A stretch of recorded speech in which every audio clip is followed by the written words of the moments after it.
Hey guys, welcome to the show. As usual, if you'd like to support this channel, there's PayPal and Patreon links in the info box below. Hope everyone's doing fine out there today.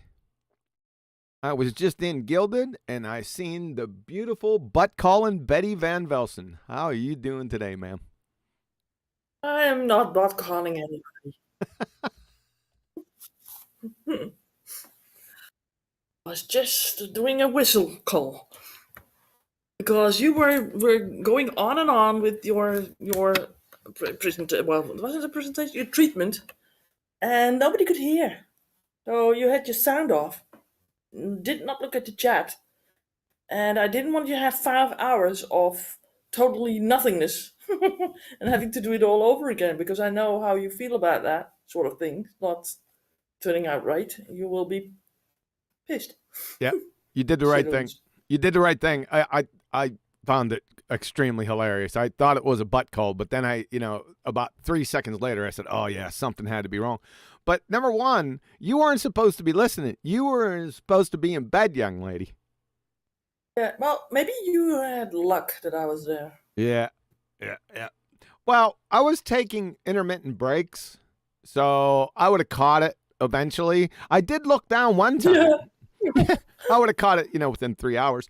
I looked down one time and my mic was on mute. I said, oh, man. Yeah. Yeah. Too funny. You never know how long that will be, because if you go on and on and on, you don't know when it's going to be. I agree. Yeah. I appreciate it. And Thank you very much. I remember some other guy that I follow on YouTube. He had the same problem when he started doing shows live.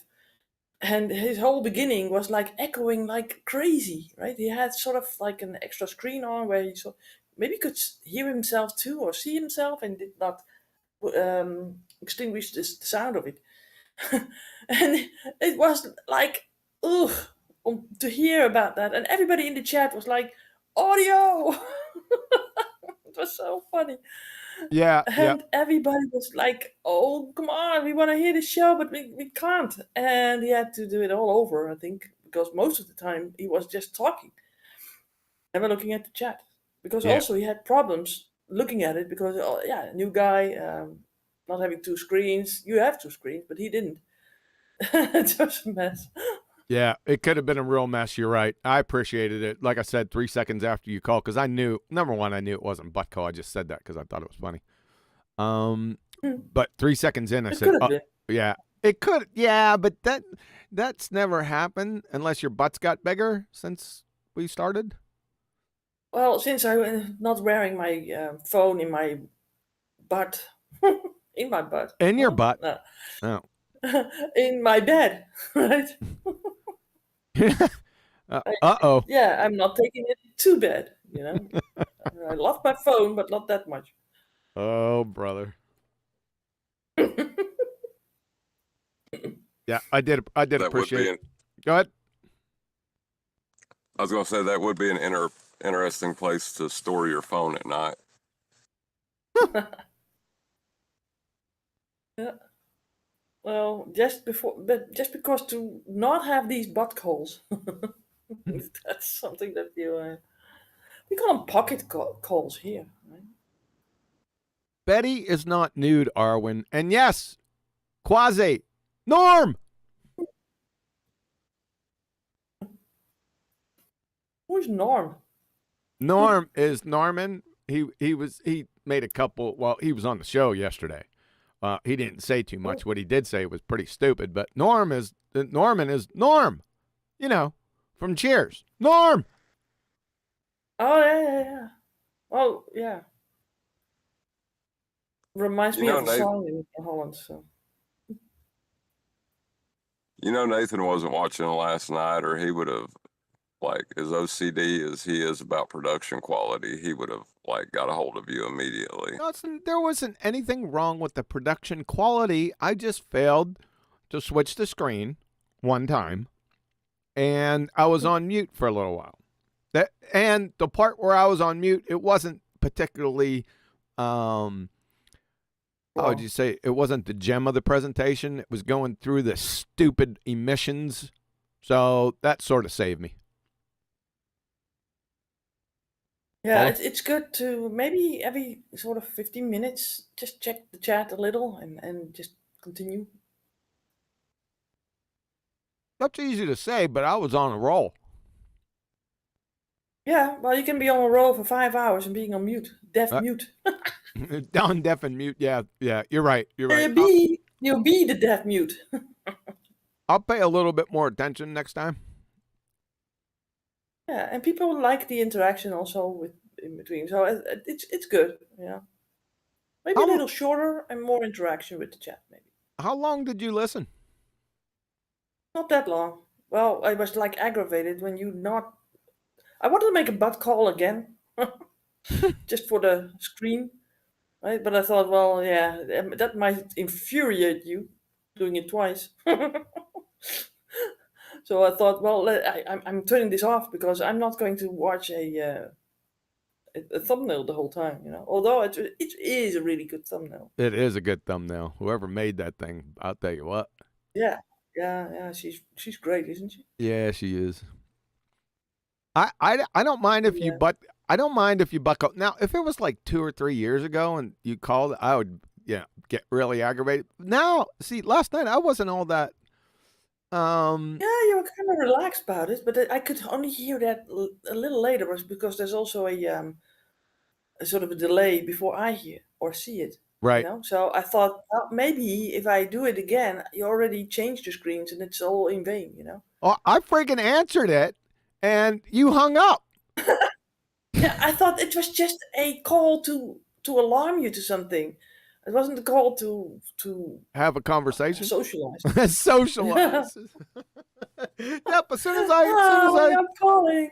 yeah. As soon as I hit, okay, what do you got? Butt caller, and boop, drop.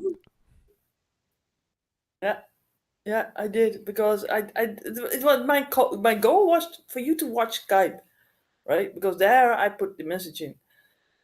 Well, I didn't have Skype up, and I definitely didn't have Gilded up. Are you eating again? Yeah. Why can't you just Why are you always hungry during the show? I don't know. I just got hungry before the show, and then I seen some cookies, some chocolate chip cookies out there, sitting out there. My wife makes them specially for me. Nice. Yeah. Yeah. You need to send me some. Chocolate chip free? No, you need the chocolate. Well, that's in the cookies. Not in chocolate chip free chocolate chip cookies.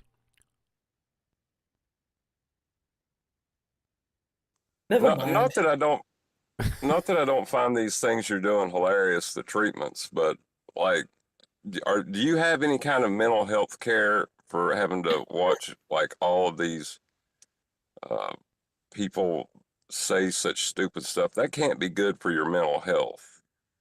Hearing retards say stupid stuff all the time. Well, I have Betty to talk to. Yeah. Well, I advised him once to get some counseling, right? Some anger management, and then he said, "Yeah, but that will piss me off." I was really thinking about it, and then that will piss me off. Well, if you think about it, he has to watch all of these episodes. Like, He doesn't. He has to see it before he knows it's going to be dumb enough for him to make a response to it. So, like, he's just a double exposure to stupidity, at least. Well, he's very meticulous on what he chooses to watch and spend his time on. And these guys, I think that these guys were, one was an astronomer, was it? Yep, PhD astronomer, and the other one is a licensed civil engineer. Norm!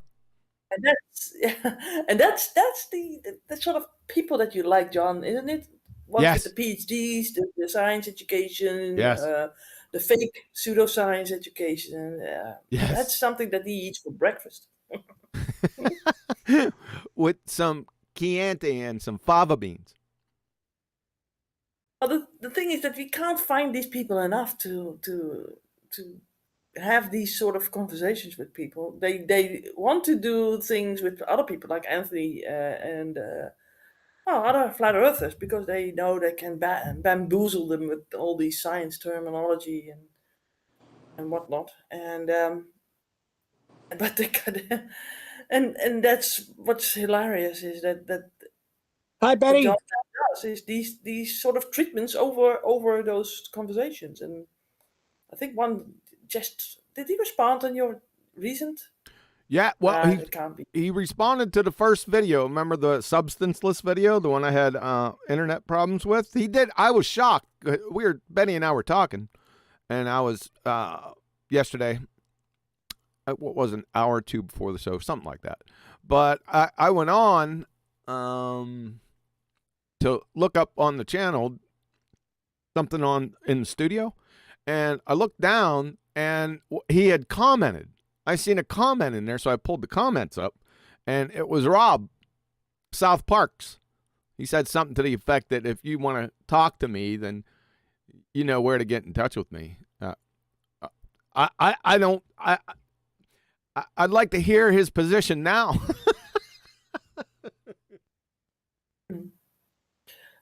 I got a super chat, and it's from Fiber Roads. It says Norm. Yeah. Somebody in chat, I stopped, take a little break yesterday, and I seen Bones. Oh yeah, the bones. Yeah. Bones.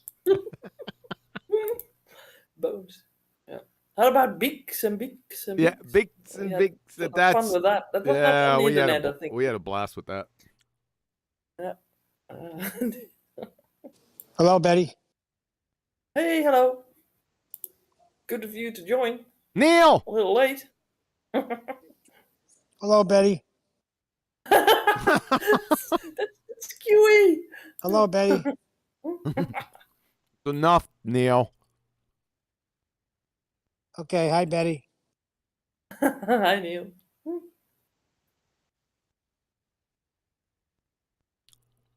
All right, is that it? Was that it? Yeah, I think so. Well, I'm thinking that the caliber of audience, that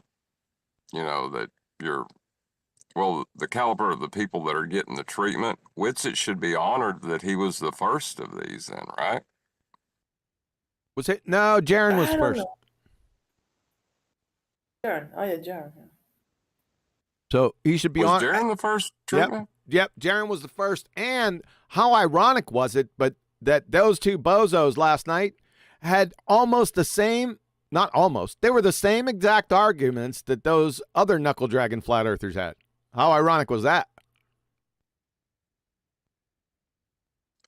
It doesn't surprise me at all. Yeah. When I first went through it a couple weeks ago, I said, I can't believe this. This was just handed to me. There are no coincidences. So, yeah. I loved it when that crayon crunching clown PhD said that vitamin C doesn't cause scurvy. I couldn't believe it. I really can't. I mean, he said some stupid stuff on there, contradicting himself and so many fallacies and just acting like a horse's ass that he actually is, that it revealed himself. But those two, the water boiling and the scurvy, that was just icing on the cake for me.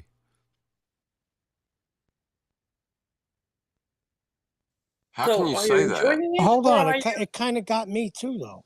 I thought you made a mistake, and then you explained it, and I understand it. What are you talking about? You said vitamin C causes scurvy. Oh, the lack of vitamin C causes scurvy. You know what I meant. I thought that's what I thought you meant the word lack, but then who was saying that? So in essence, vitamin C does cause scurvy if you don't have enough of it. The absence of that thing to your body. Right.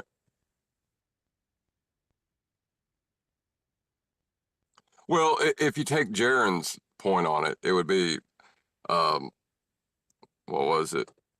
It was just a word you used to describe not having enough vitamin C.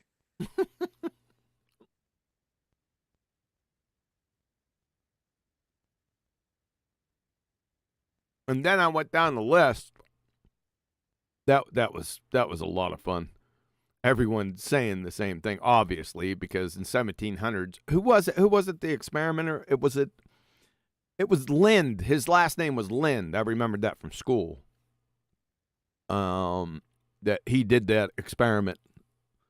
So that was many, many moons ago. Like I said, back in the 1700s, you'd figure a PhD astronomer. He was just talking out his ass the whole time.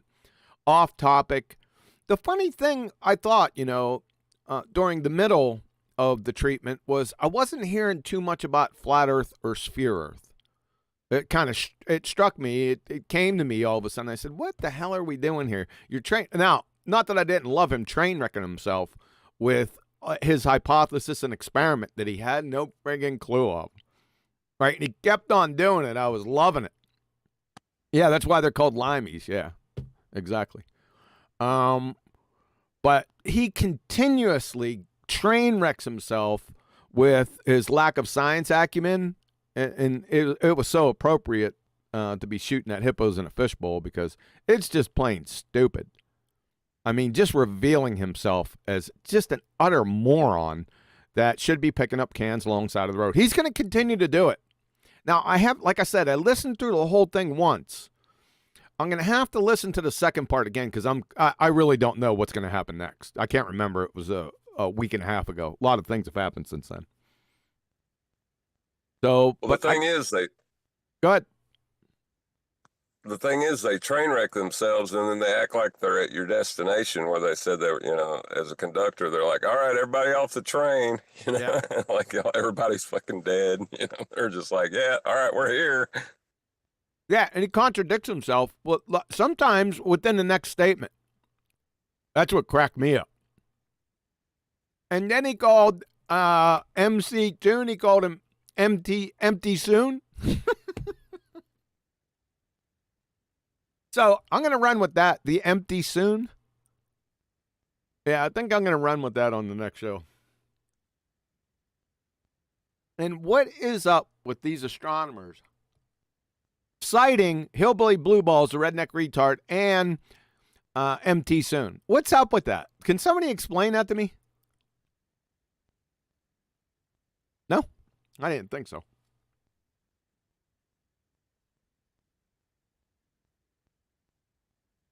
God, these cookies are good. Yeah, that doesn't make any sense. That'd be like a botanist citing the guy that mows the yard for something. Yeah, it would. Good one, yep. Yep, what did I put? It was like Richard Feynman's citing Daffy Duck, same type of ordeal. Oh, yeah, that word, they told me the meaning of that word today that Anthony used. It was, what was it again? Header ball? What was it? Help. I said I wasn't ever going to forget it, and I forgot it. He called it Ederball.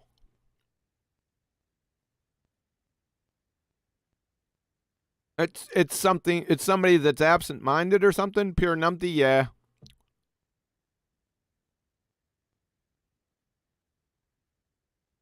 I'm gonna have to get the spelling of that. I'm gonna have to go back to that and check out the other. And he's got another one, Summit.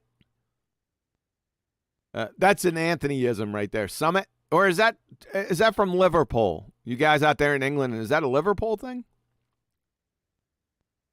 Hide the ball. No, that's not what it is. I don't think it is anyway. What else stood out? What was a couple other things that stood out? Anthony's face palming. We didn't get there just yet. That wasn't in number one, part one. So that's coming. Oh. Yeah. Okay. Now that you reminded me of that, now I know why he face palmed. I can't wait for that. When am I going to do the next one? Oh, when your quality of your internet goes low again, Yeah, that you yeah, yeah. really do this. I'm telling you what, I got 0 drop frames and all green. It's a lovely feeling. I'll just tell you that. That strong maybe Maybe has worked out. because of the weather. The weather's still bad, by the way. It Oh. wasn't the weather just exacerbated the already existing problem over the past 3 weeks. Now, weather's bad today. I mean, if you want to look at a fall day, it's the poster child. We got leaves everywhere. It's gray, it's raining, and it's a little chilly. So, Well, that's a regular autumn day, isn't it? yes, I love it. We got a partial eclipse here, I think. Do you? Yeah, I saw it just on television. Partial eclipse of your heart? Also, yeah. But the thing is that they in the weather forecast they discuss also that there was a dip in the electricity. How do you say that? Collection of the solar panels and that sort of stuff. There was a little dip when the dip in the sun was there. Oh, shocking. So there is a cause and effect for electricity from the sun. Electricity? You mean solar cells that collect it's sort of the photoelectric effect? Goodness gracious. No, it's a electripa. It's electripa. Or are you sure it could be electrifa? Well, someone in the chat says Kwasi Johnson. He says electripa. Oh, he did he? Yeah, cool. Yeah, he's on top of it. These guys are sharp. No, he put it in there earlier on, and I saw it, and it caught my eye, and I thought I need to integrate this into the conversation. You needed to use it in a sentence. Also, yeah. I'm kind of surprised the ether thing ended so quickly. Like, I thought there would be more fight in them. I'm not. I mean, they're just gonna just drop it. What's the sense in going on with it anymore? Because they were getting friggin' jackhammered at every turn. That's a pretty good maneuver on their part, but there ain't no forgetting. By the way, I'm not gonna let you guys. They don't forget think it. What? they don't think they're getting jackhammered. Well, who cares what they think? Oh, A lot yeah? of delusional people. I don't really care what delusional people actually think. It's like the boxer that's like, I'm not getting hit. Meanwhile, he's on the floor bloody. Exactly. I can still go. Well, the thing is, you know they're losing because they're not here right now. If they were winning, they wouldn't let it go. I can't believe they're still streaming. I really can't. I blame flat earthers for that. Oh, don't forget the letter that Whitsitt wrote to Adam. And they're going to leave us alone because if we can't understand, then we're bad people. All in good Oh. faith. No, brother. So, flat earthers, it's your responsibility to clean your own house. Right? I've given you the cleaning tools. It's time to get to work. Cowboy to fuck up and clean up your own house. So I leave that with you guys. Like, there's only one question you have to ask and it ends, and like just ask them to define what the hell they're saying. Like, define the word if you don't understand it, and you'll find out real quick they ain't got a fucking clue what they're talking about. Yep. Ether is summit, just not sure what. Hold on. The last thing by Whitsitt was because you won't debate him. He's in the victory lane. Who won't debate who? Because you won't debate him. He actually called you out, and it'll never happen because you won't debate him. Well, you know that nonsense that he's saying. Who? 15 grand. That's it. Oh, no. That's not 15 grand. It's 10 grand. Oh, it went down a little bit? Okay. No, it didn't move. It's $10,000 in my PayPal account. It was always 10,000. Okay. No, it started I off wanna- back. No, it started off back in the day, some years ago. At what was it, Betty? 1,000, right? Yeah. Yeah. Yeah. Well, inflation. Yeah, that's what I said. You know, it's kind of masochistic to want to see like Evander Holyfield beat the crap out of Elmer Fudd, but I'm going to start a GoFundMe. All right. I'm really thinking about starting it, and it'll be, the Witsit QE GoFundMe debate. I don't know if I would go for that because that money has to come from him. I'll give him 10 grand to debate you.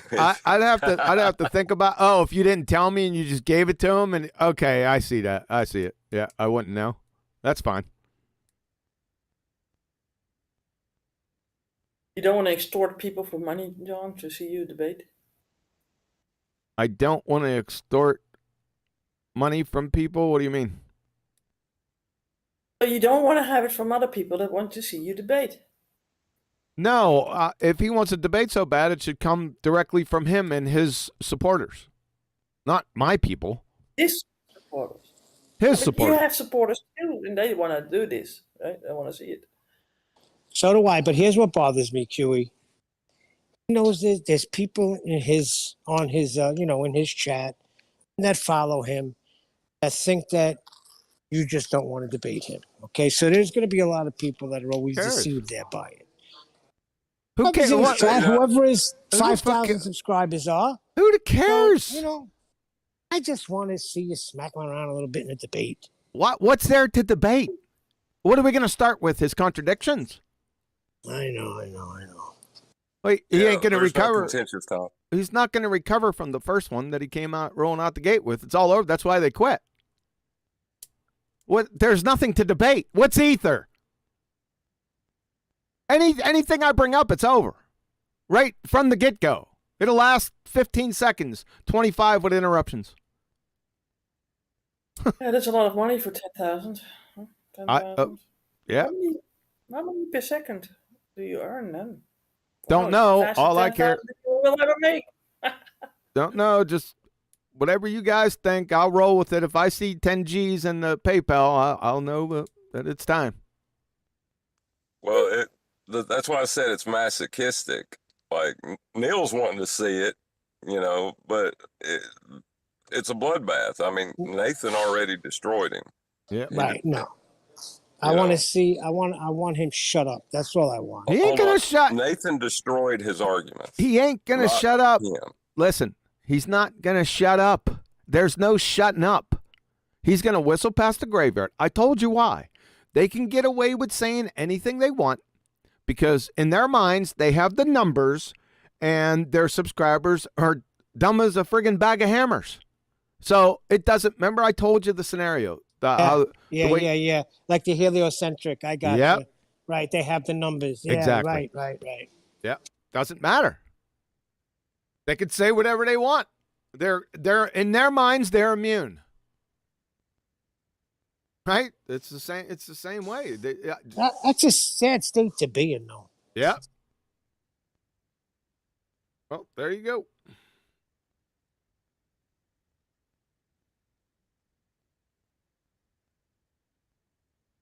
So Betty, Yeah, I remember back in the day that I wanted to have you debate people, and you weren't going to do it.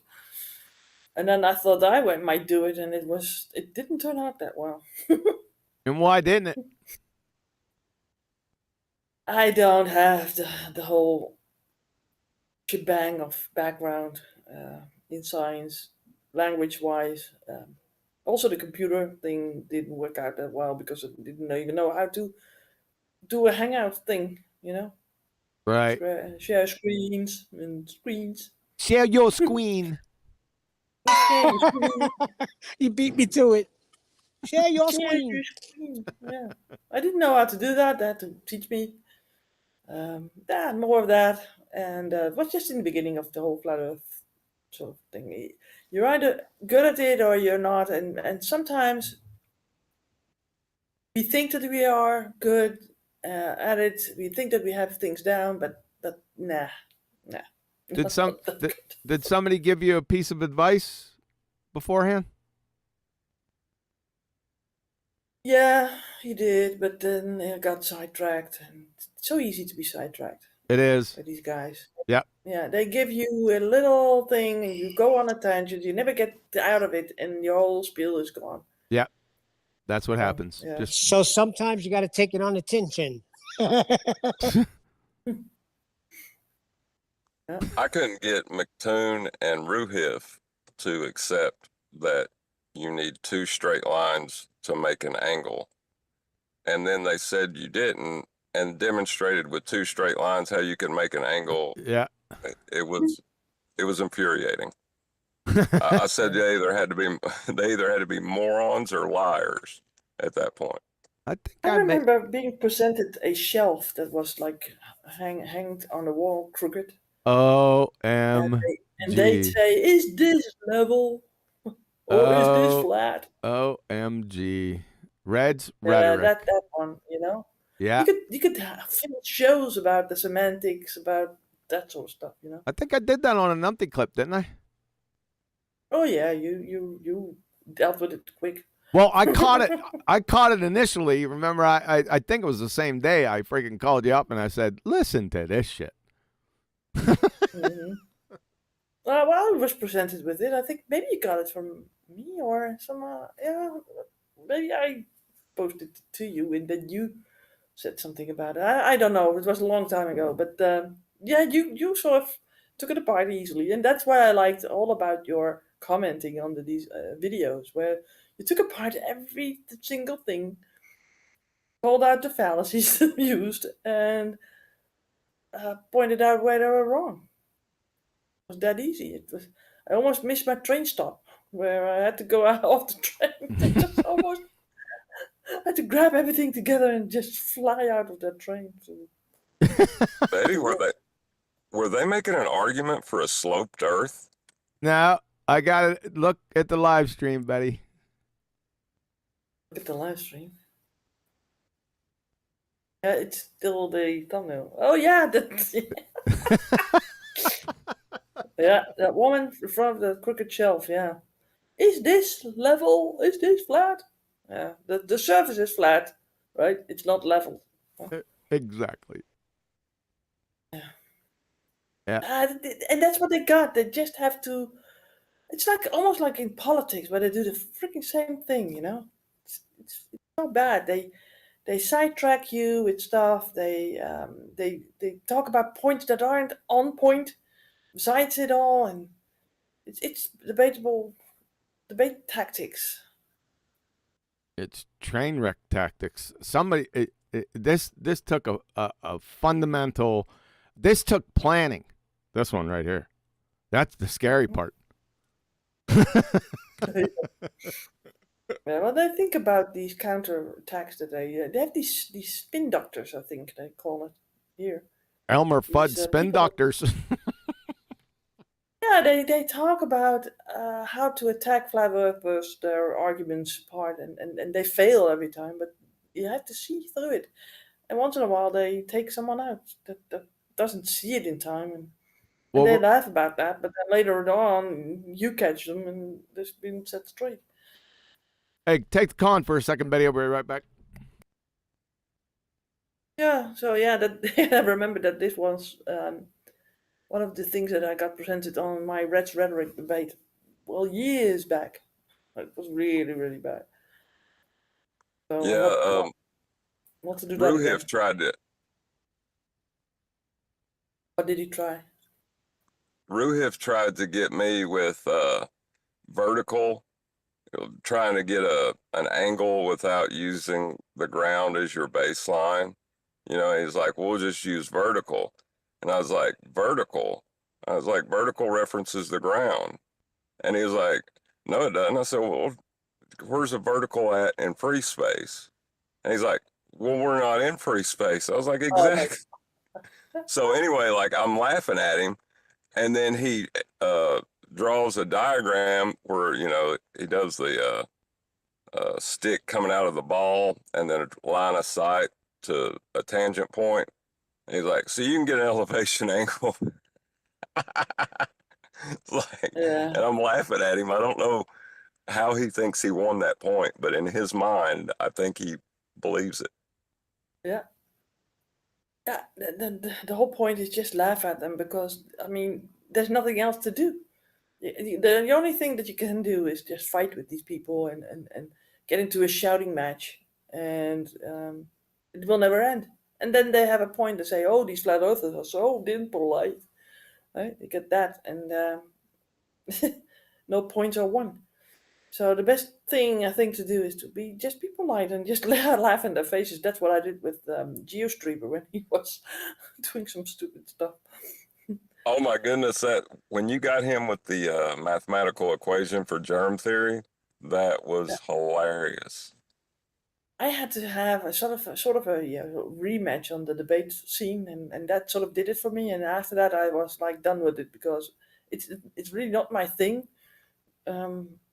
I think, but it did some sort of damage control on the other one, the other video, and I do like GeoStreamer in a way. I don't think that he's a bad guy, but because he's behind the scenes, he's totally different from how he acts online, and I think he has to have that as a sort of a I don't know, bad.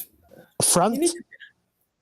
He needs a persona, right, on the internet, and he takes on a persona of someone that is like really tough, but he isn't at all, you know.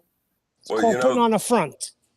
Yeah, that's what I'm. Yeah, thanks, Neil. I was looking for words for that. well, one of the things that's most important for them to keep their audience is to let their audience know that flat earthers are dumb and they're not taking them serious. They're just here to make fun of them. Because if they take them serious for a minute, their audience might. That's what I was trying to say the other day when I was trying to explain to Chocolate that on certain things they talk about and then they laugh, and they laugh for a reason, because to make us look like we're dumb. I see Gonzalez, JJ Gonzalez, was that his name? On Yeah, everything is. Is he still in possession of his YouTube channel? Is he still doing shows, or has he stopped Oh, altogether? that's funny. I haven't seen anything. Usually come across my screen. I haven't seen anything.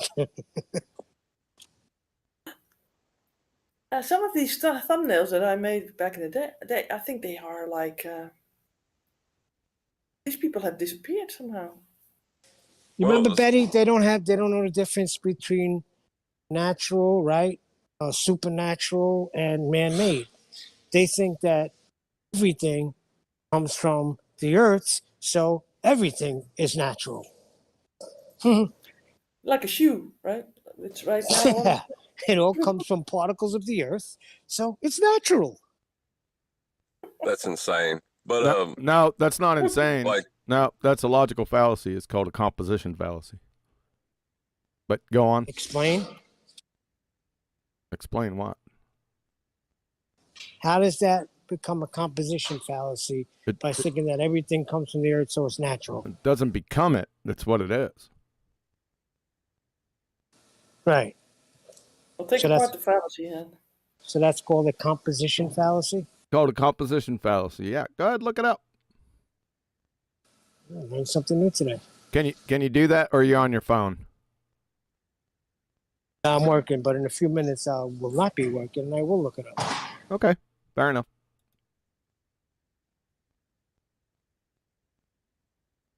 Did you have to have or get more food or more bananas? I had to take a little break. Really? Huey, I'm gonna have to argue with you on that one because to be asserting that still after however many years it's been is crazy. That's the assessment that you get behind.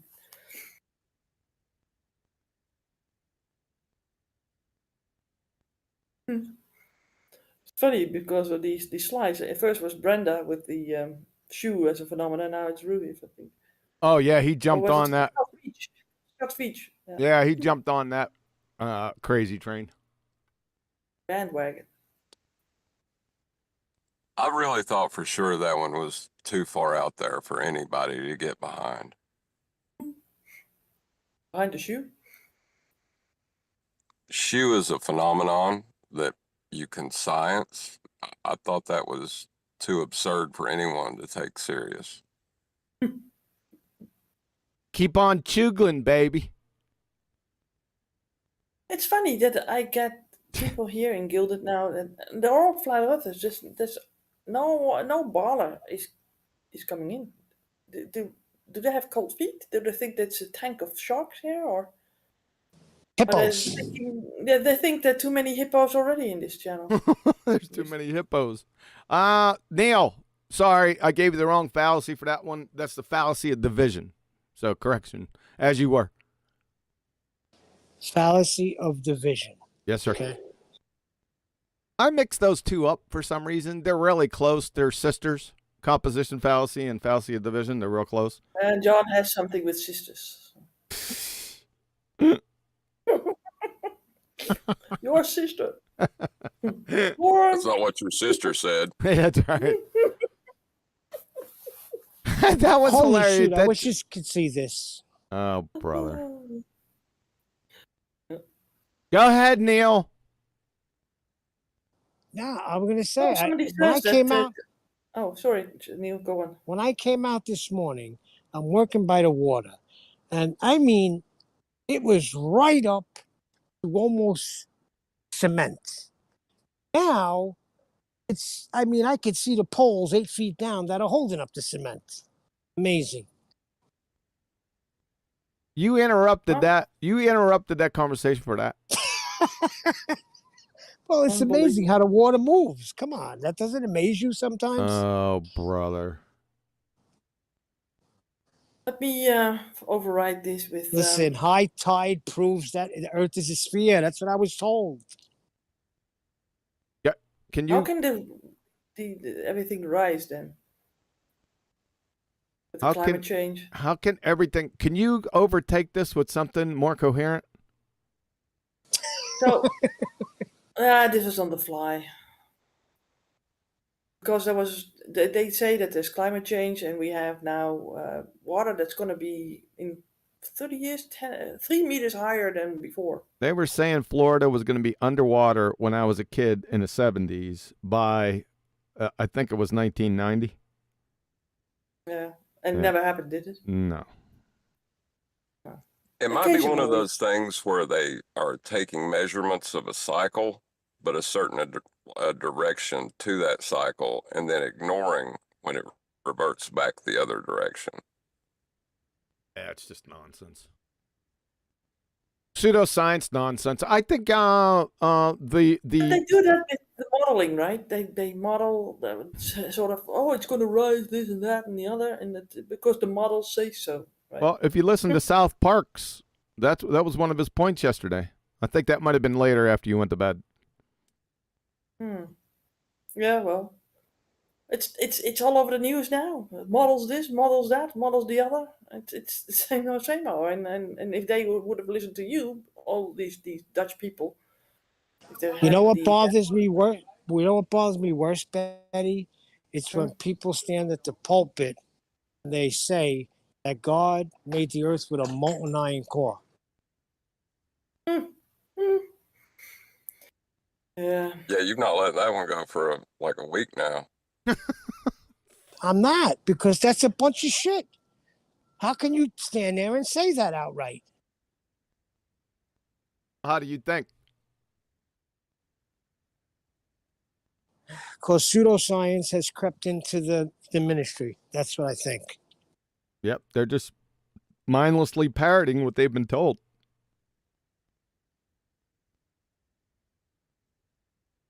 That's it. But That's all it comes down to. That's it. There's nothing. There's nothing there. It's not only the emperor has no clothes, there's no emperor. Simple as Here's that. another thing. A kid comes over that I know, and there's a mutual friend we have from church that this guy used to come out and do ministry with me. He's an excellent musician. Great guitar player, can play anything. kind of weird, school teacher, artist type guy, very well spoken. So when this other kid told him, yeah, Neil's into flat Earth now, he outright told this other kid, Earth is not flat, it's a sphere. Not even looking into it. Yeah, repetition of schools. And I passed a school the other day, and of course, in every like windowsill you see a globe, right? It's everywhere, all the time. But what puzzles me is he's an artist, right? Shouldn't he know about perspective? Like if somebody could explain to him. But they didn't put one and one together. Like Yep. Kiwi also didn't put the whole vacuum next to a non-vacuum together. With when somebody proposes that to you, then you think, "Ah, yeah, how can that be? When once I just could see around the ball and just had a sort of a different view on how it would look on a flat Earth, then my perspective was like, oh, yeah, of course, perspective proves it that it's flat, right? It's a sort of a, oh yeah, like kind of like a, sort of a light bulb moment. But most people that aren't artistically or sciencey inclined won't be seeing this. Sciencey inclined. Arty and sciencey. Yeah, it has to be a trigger, right? For Yeah, because the thing, the indoctrination is early on, right. and they are doing that now with other like topics, right? But then they start with that ball thing in the classrooms and the repetition. They let these young kids fantasize about going to other planets and stuff and star travel and comets and whatever, and you have a whole complete like narrative, and it's hard to break through into. How many times do you not see with most people that they can hold two contradictory things, thoughts in their heads? You know, it's they believe one thing, but they also believe another thing. They believe in the government, it's bad and it's never going to amount to any good. But on the other hand, when the government says, "Okay, take this syringe and put it in you," and then everybody will do it. I mean, Do you I don't think get it. intelligence? You think intelligence can get in the way sometimes too? Because he's really super smart. I mean, this guy is a master in music. QE, I used to just name a song. I'd say, "Hey, how do you play?" Let's say, "Hey Jude." Oh, that's it, and he just start playing it. Well, how do you play Helter Skelter? And bam, bang, bang, bang. He'd give me the notes, how to play it on the bass, how to play it on the guitar, and he would just start playing it.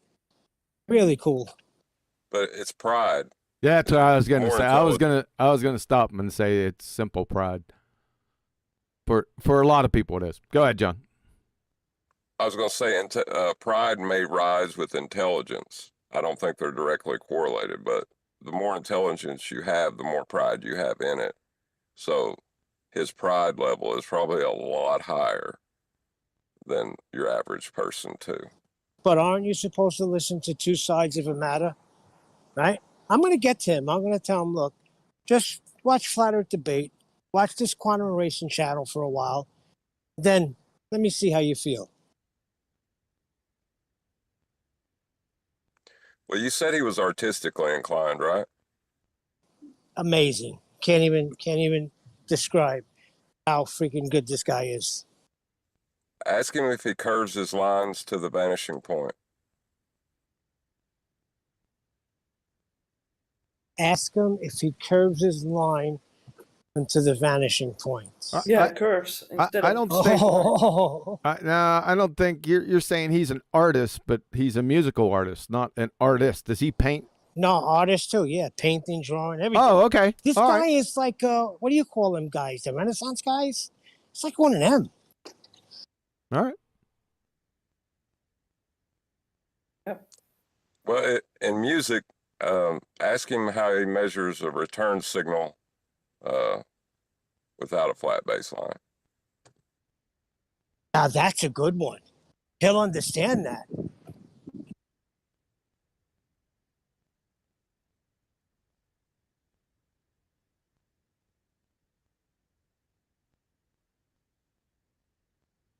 Nah, I'd go with gas pressure. Even though he's an artist, that's what I'd go that direction. I'd say, show me gas pressure without a container. That's my go-to. Gonna take me right to gravity, and then I gotta break down gravity. All right. But everybody has a go-to thing. I think that they're best able to defend themselves on, right? Well, I'd like to see somebody demonstrate gravity giving you gas pressure without a container. You wouldn't have to go into gravity. You wouldn't have to do that. If they bring it up, just say, how does it rain? How does it rain? That's right. All right. Yep, because you know what evaporation is, correct? As long as you know what evaporation is, and everyone else does, hopefully, you're good. You won't have to go down that lane on, gravity and scientific evidence. Yeah, but is it really H2O that comes down? What? Is it really H2O that comes down? It's really, oh, brother. We got one in our midst.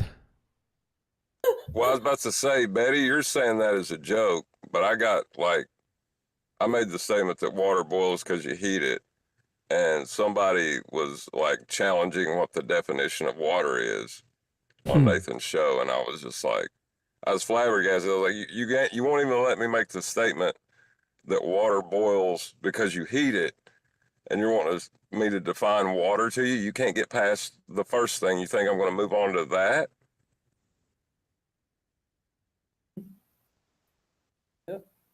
Yeah, you got numpty clowns that take it to the extreme.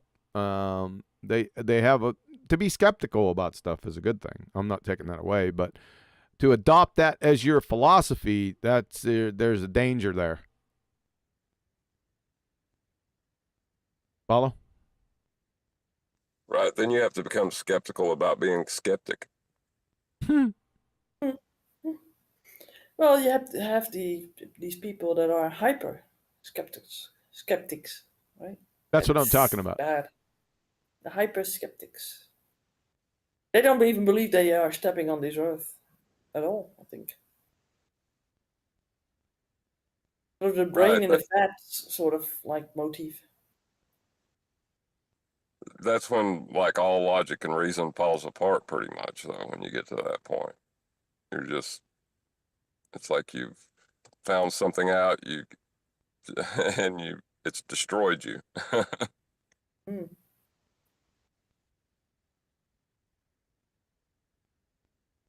Is that word solipsism? Is that also brain in the fat like thing? Yes. Sort of. I remember many people talking about that back in the day also with the philosophy about it. Is that the ones that say the only thing you can know is that you don't know anything? Oh, yeah.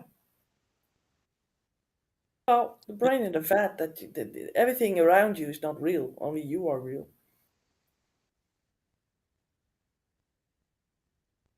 Yeah, like that is so, I mean, there's so much wrong with that, like On many levels, yes. one thing, They it's think a of bit themselves as conceited. an avatar in a computer scene. Yeah, I love simulation theory. What's it a simulation of, God's mind, maybe? That wouldn't be a simulation then, would it? The fantasy of God. Yeah, but that's not a simulation. Oh, no. That's true. And who made the simulation? Right, that's like, to think that you're in a video game or whatever, and it's just a simulation of reality. That means that reality exists somewhere else and you're not in it. I mean, what's that say for your mental well-being if you're stating that? Well, the thing is that you have these people that think that everything is indeed a simulation, and somebody made that simulation, and that basically all these people that think they're a brain in a vat, they are the ones that are controlling that simulation from outside, but also see it from the inside. But that'd What? be like an infinite regress fallacy, right? Because then who created the simulation that the guy that made the simulation is existing in? Yeah. Kicking the can down the road. Or is that copyrighted, John? I was just thinking that's copyrighted, but I was going to let it go. I was just thinking that. Well, I was wanting to help the heliocentrists and kick the can down the road with the creation of life and put life on Thea, and then life was brought to Earth instead of being created here, But I don't know, it felt wrong.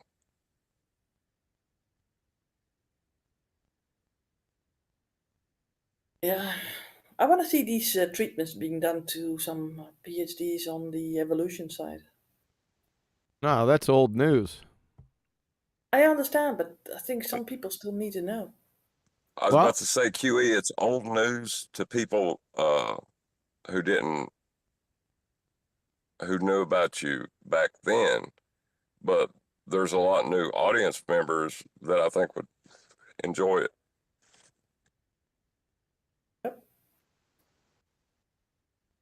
Well, we got PC Myers up on the thumbnail right now. I think I did one on him. It's in the playlist. You did a treatment on him, or you just wrecked him? Well, the treatment is a new term. However, the concept has been, numpty clips, toe tags. What did we classify this numpty as? I can't remember. Same concept, though. So if that's what you want, then you have to send me videos. Well, everybody out there listening right now, find some dumb people and forward it to QE. Yeah. PC Myers. He was also confronted by. I'm always remembering as I could see it. guy. I know it. What's his name? Why would you have to ask me that?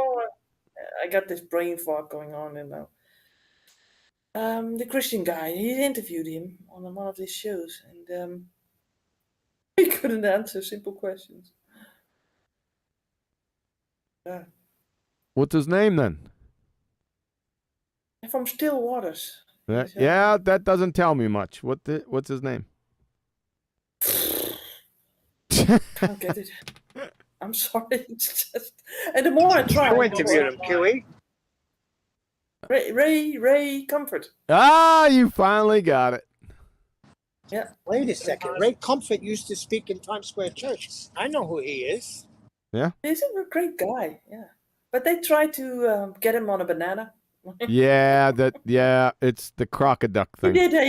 He did a sort of a funny crack on the banana, that being evolutionary, like perfect for the hands, human hands, and to use it as a good device to hold the banana without getting your hands dirty, right?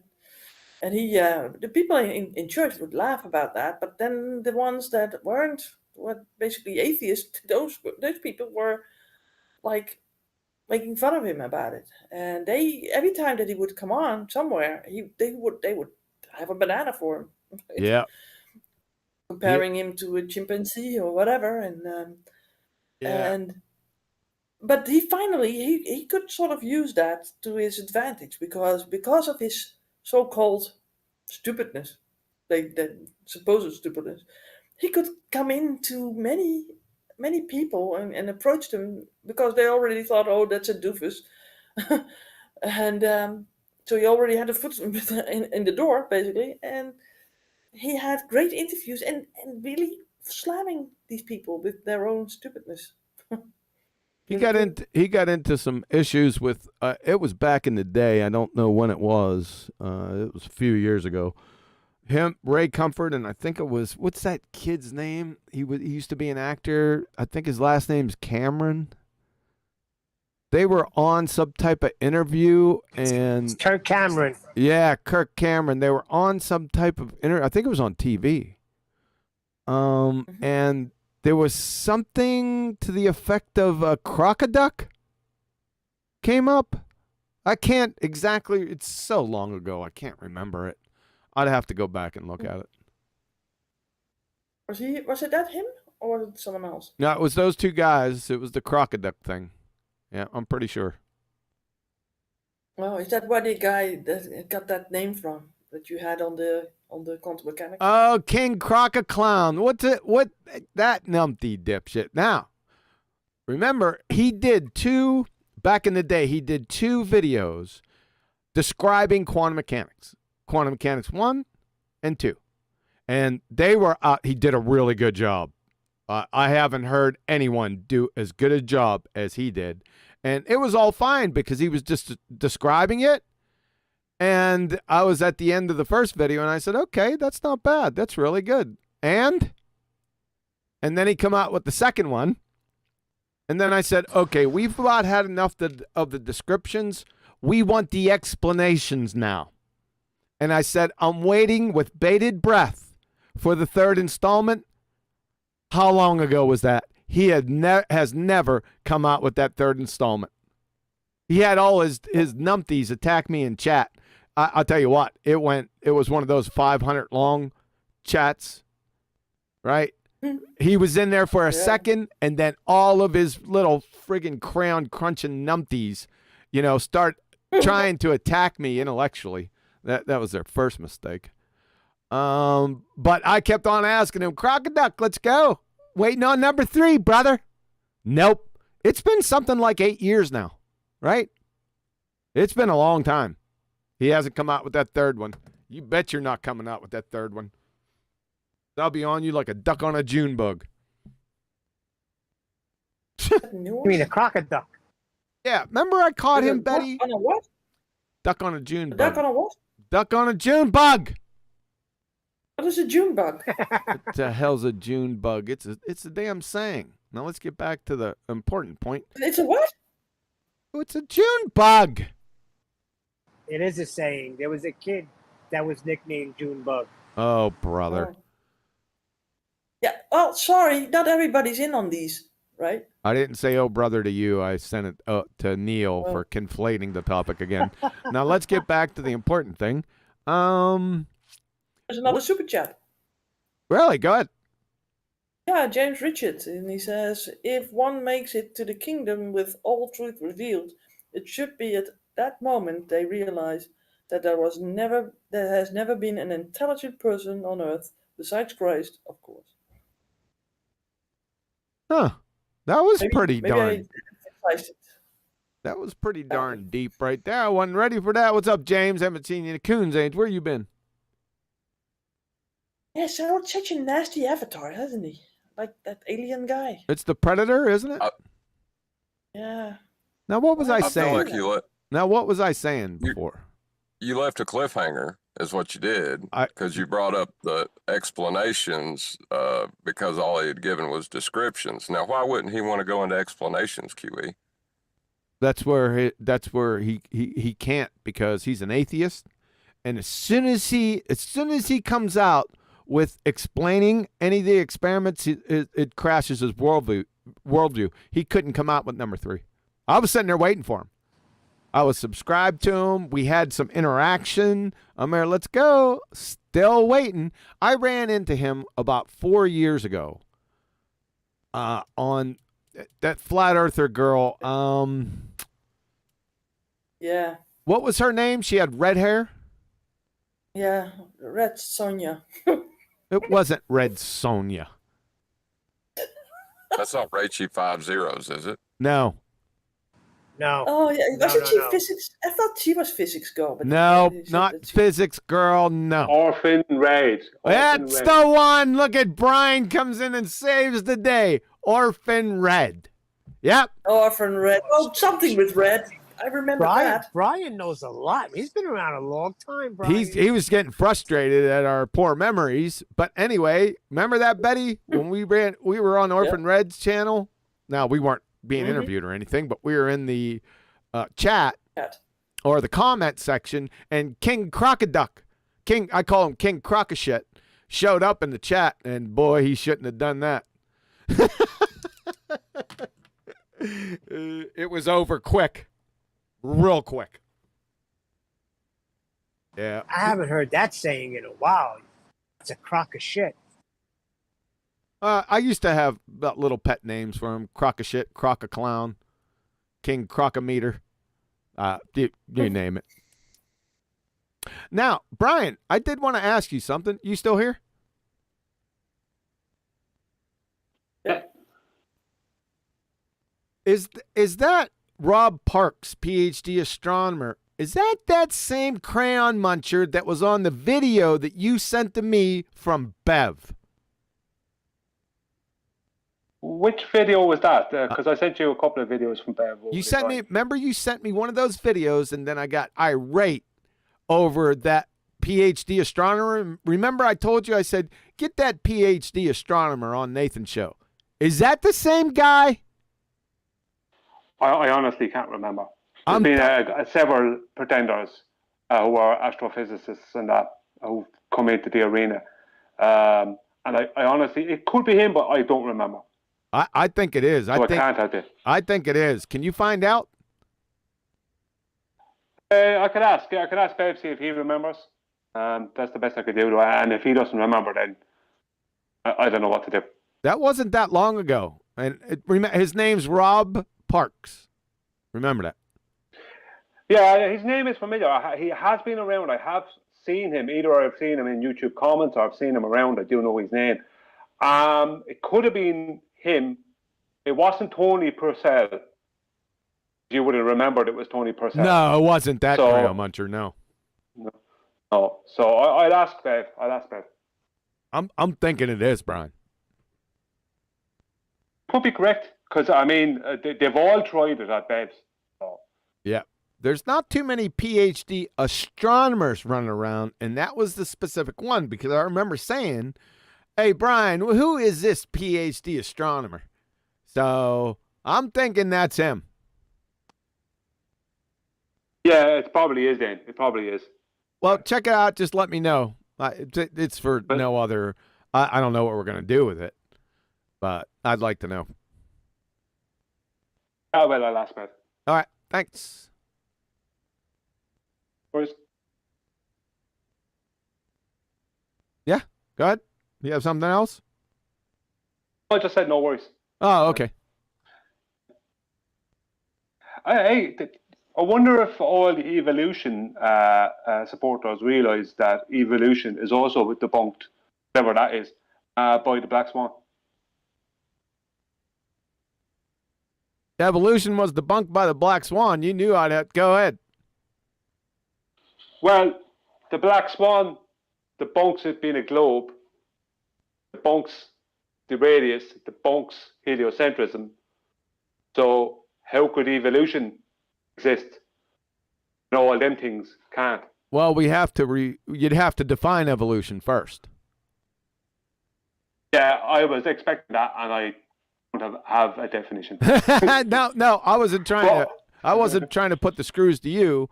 I'm just saying. Well, if you don't, if not you, but the royal you, if you don't define it, then what you could just make shit up, right? Even though that you know it. Even though that you know and I know and everyone knows that evolution is definitely attached by the lips to the heliocentric fairy tale.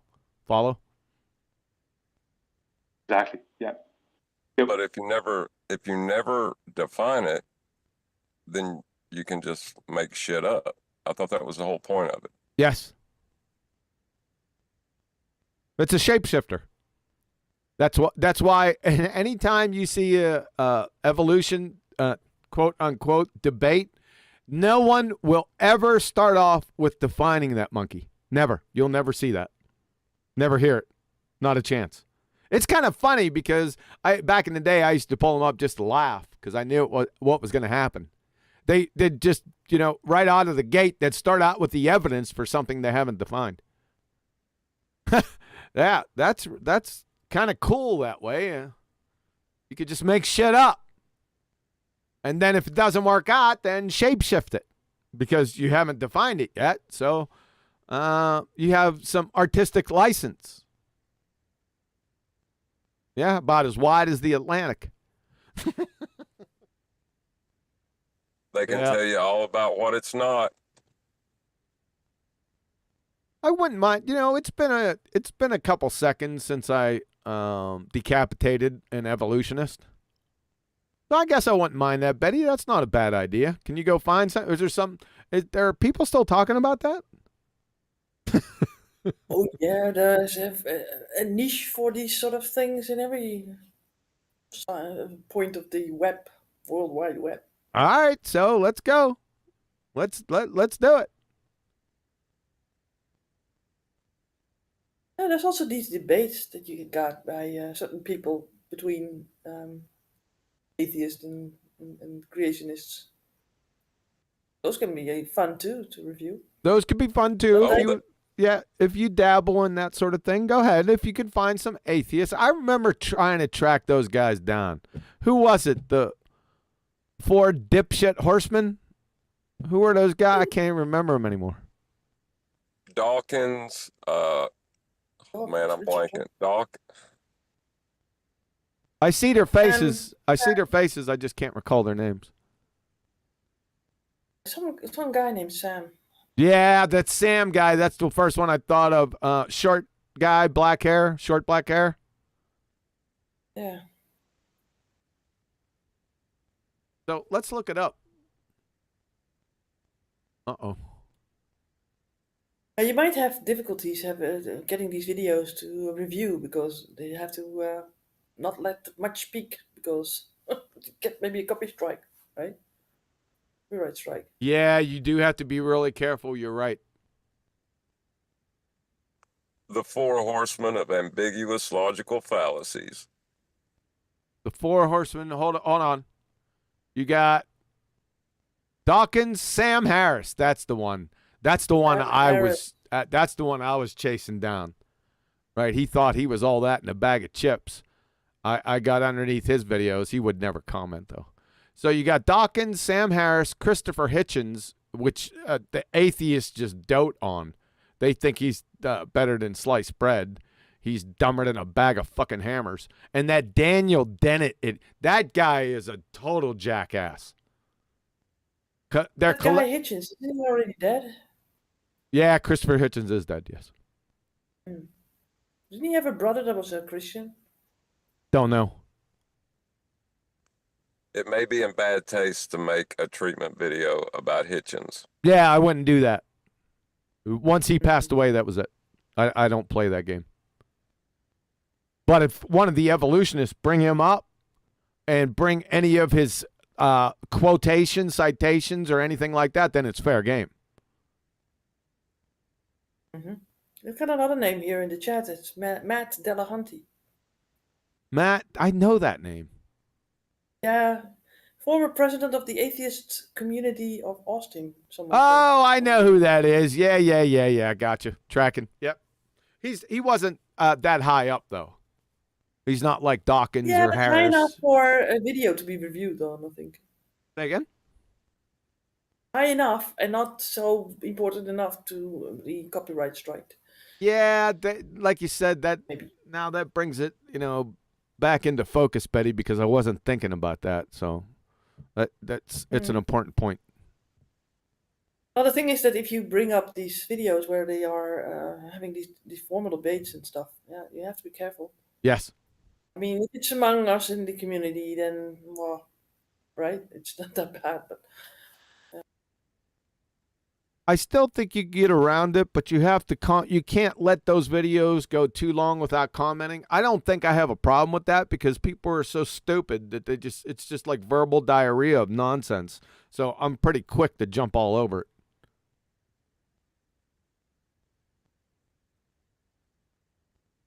But still, I'd have to, yeah. I would just go with it by feel. I'd have to listen to it first, and then I'd have to be tactical about how I went about it.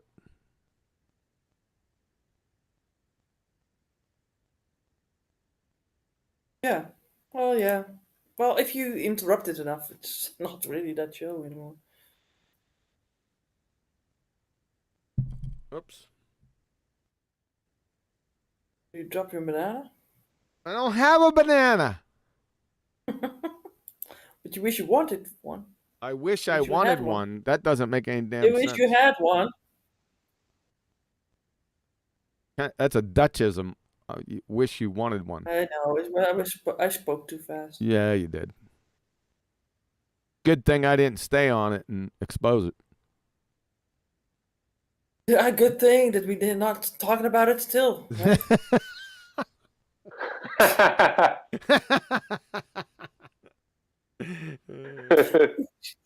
Unbelievable. Brian, did you get a chance to listen to any more than 40 minutes of the show? I did. I got up to. I remembered. I remember the point. In case you asked me when I came on here, Huh? I know I'm not forgetting it, but I do remember him saying that. What was it he said? Something about science. God, he said a lot of stupid stuff for the bit I heard, but Oh, yeah. something about how it's established or something. It was just like, and it was just like, oh, this is going to be bad. That's what I remember thinking. It was over the house going, this is going to be bad.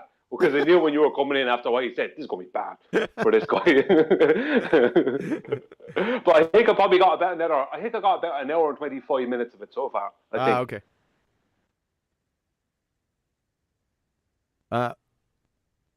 Betty, should I tell him about the butt call or just leave that go? I heard that part. I heard that part. Oh, he heard that part. It had a purpose, guys. It had a purpose. It's not a butt call for anything else. Like a booty call. It's a booty call. I knew somebody would say something like that. It had to be you. What is a booty call, Betty? Well, it's what's up in the air. You better say it yourself before somebody else says it. Right. What is a booty call, Betty? I have no idea, but men tend to use that. I know what it is. I don't know. We want your definition, Neil. I have the direct definition. I'm looking at it. You're looking at it. Yes. Okay, read. When a woman comes to a man's house to have sexual intercourse. Oh, brother. He calls her, right? Yes. Let's make that clear. And then he kicks her out of his bed again when he's done with her. Oh, bro, here we go. Oh, boy. Yeah, but that's the whole part of the definitions. It's not about having a As nice predicted. get together or a nice dinner or maybe a nice, picnic in the park. No, it's about one thing and then you get kicked out. And You're these talking about me, Nathan. and these are the days of our lives. Yes, Nathan, we are talking about you. I used to love that show.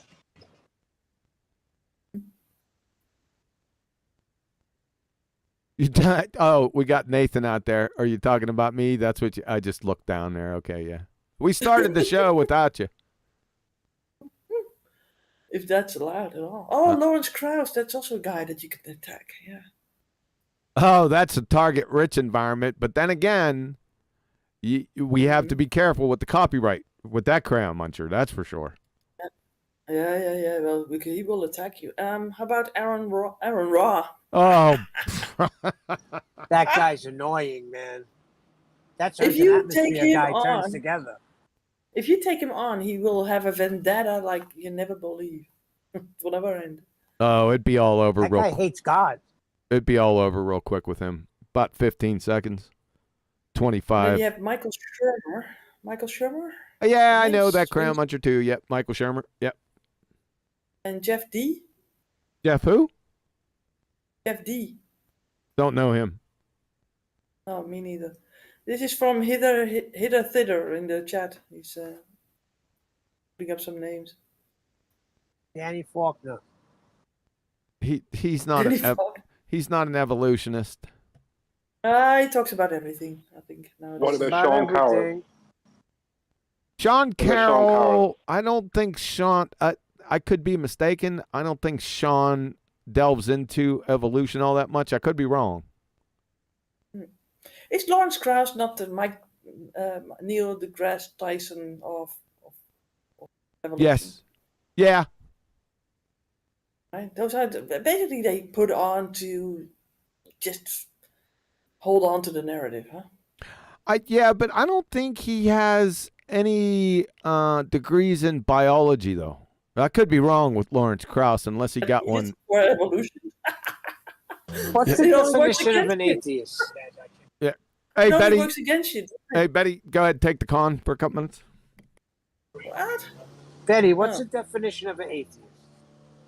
I think there were like many shows with Steve McRae where they tried to get a definition going, but I think that even made Aaron Ra and Steve McRae parts from one another because they couldn't even agree.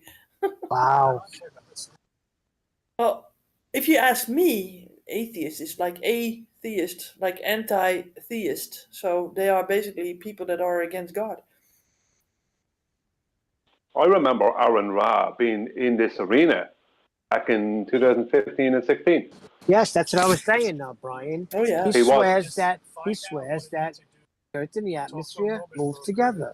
So that explains Coriolis, and that explains why the flight times are not different. But the Yeah, the thing explanation, sorry, Betty. Oh no, go on.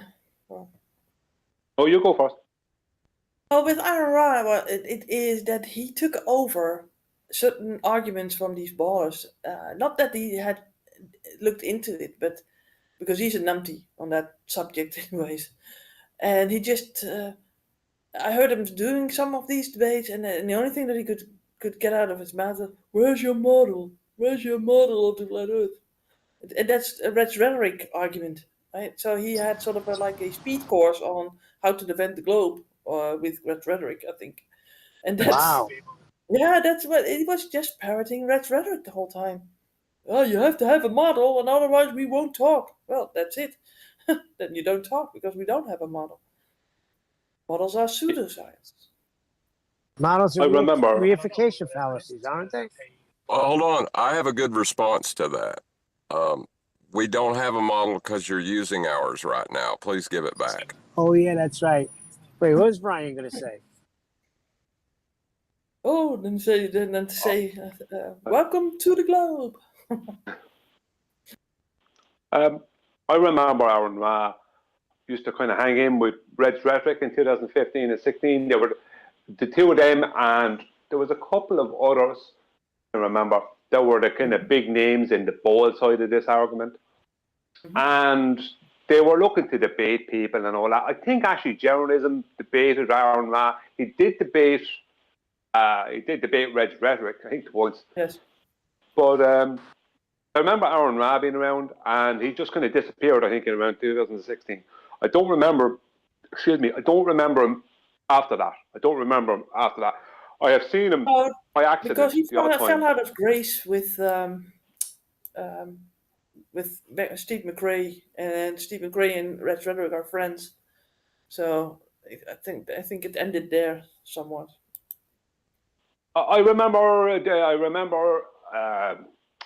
remember coming across him in the comment sections of YouTube in 2015 and 16, and he'd say something to something I'd write, or I'd say something to something he'd write, something like that, that kind of a thing. But I don't remember him having any arguments worth talking about, even back then. What I mean, what he was kind of what I always got the impression from him was that he tried to be dominant through a kind of a dark presence or something like that. I don't know what he was trying to portray.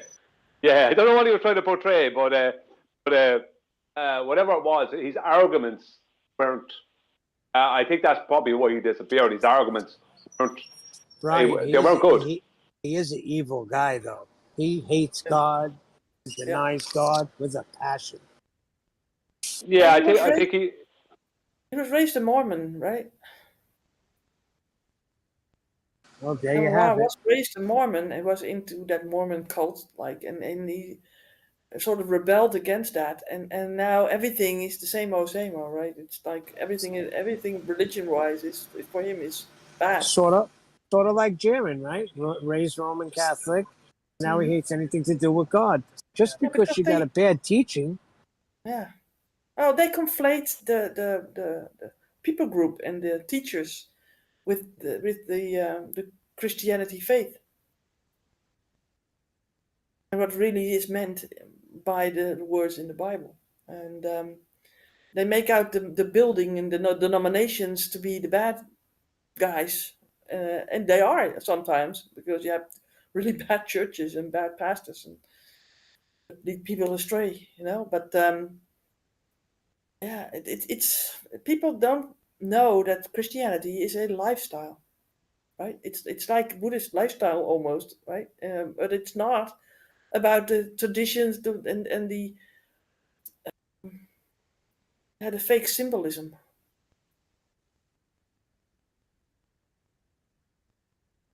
So yeah, we got Aaron. I think that Aaron Ra has a reputation to uphold, and he can't be a wuss. But if you try to debate him, he will scream and shout, and then say that you scream and shout. And he's never fair in a debate. He's never listening. He's already had preconceived in his. Is that something to say? Preconceived in his arguments or his perceptions, and what he knows, what he's going to answer beforehand, and I thought Christianity was the worldview that there is an objective truth and you're able to know aspects of that truth. mm-hmm. Yeah, but it's most of the time it's a way of life. But if you, sorry, Betty. So go on.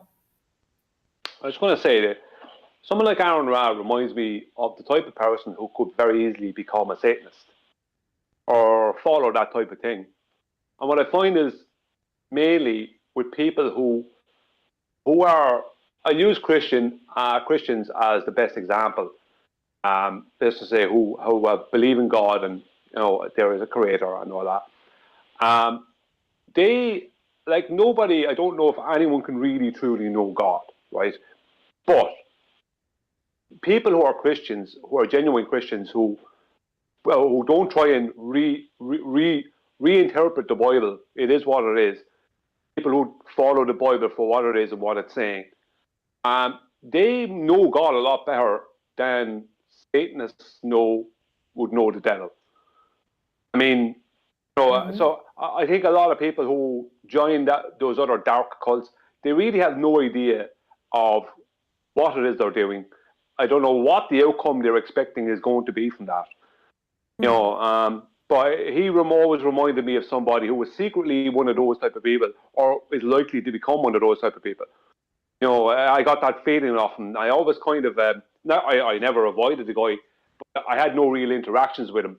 And I even had an opportunity to make a comment some time ago where I saw something about him, or he was commenting on something. It was outside of Flat Earth. And I didn't make a comment. I said, no, I just don't even want to talk to that guy. I don't even want him even interacting with me. Like, it just, I go by feeling. My feeling is that guy is somebody who has no idea what it is that he's doing, if you understand what I mean. Yeah. Now, the thing is that I find amazing is that people that are atheists are sort of complaining that Christian people are evangelizing and other people, but they are the ones that are more on that idea of evangelizing than Christians are. I mean, why are they so angry about that you believe in a God that they think that you can't prove? But why are they so offended by that? Let people believe what they want to believe. I mean, if you're free of that, what they claim to be, free of any beliefs, then just go away and do your thing, right? But why would you want to harass Christians on their beliefs, which makes them happy, which makes them good, try to be good people? And why would you get them off of that? I don't get that. Yeah, well, I mean, one of the things about atheists is they remind me of the ballers. So a lot of the ballers, not all of them, but a lot of them are atheists as well. And one of the things about them is they have similar traits. They are proclaiming to be very happy in their position, but you can tell how unhappy they are by how much they attack your position. If you were very confident and happy in your position, you wouldn't need to attack my position in the way you do. So Exactly. that is something that is very similar between them. And one of the worst atheist arguments ever is, and I heard this many times. Now I don't know if you've heard this argument, but this is the main argument I've heard from people who are atheists over the years, was that if God is real, things like famine and all that wouldn't happen. The world wouldn't be what it is. To me, that's the biggest load of rubbish ever, because the world is what it is because we have free will and we made it be what it is. Nobody allowed people to starve to death outside of us. Right? No accountability at all. But that's described already in the Bible, but they didn't get that. That's the first story with Adam and Eve, right? I mean, there's two ways why people don't want to accept God, right? First of all, they want to be their own God. This was basically Eve, what she was seduced with, right? You can be like God. God keeps this from you. Eat from the tree and you will know, right? So that's the first one. And then the next is Adam denying, right, that he ate of the fruit first, and then later on, yes, but that woman that you gave me, right? Blaming someone else, right? That woman that you gave me, and then basically he did blame the woman, but he also blamed God for giving him that woman that betrayed him, right? So no accountability at all. People don't understand what's written in the Bible and the depth of it. They don't understand that there's a deep psychology underlying thing in there, which goes so deep that they can't understand. Two reasons. Those are basically every time. Those are the reasons why people don't want to accept God. If you tell people, "Hey, there's a God that has authority over us," no, I am my own God. They say, "I don't need a God. I don't need a savior. I don't need a helper. I am my own God." But if they are getting into trouble, guess who they call out to? God. My God, Well, help, God.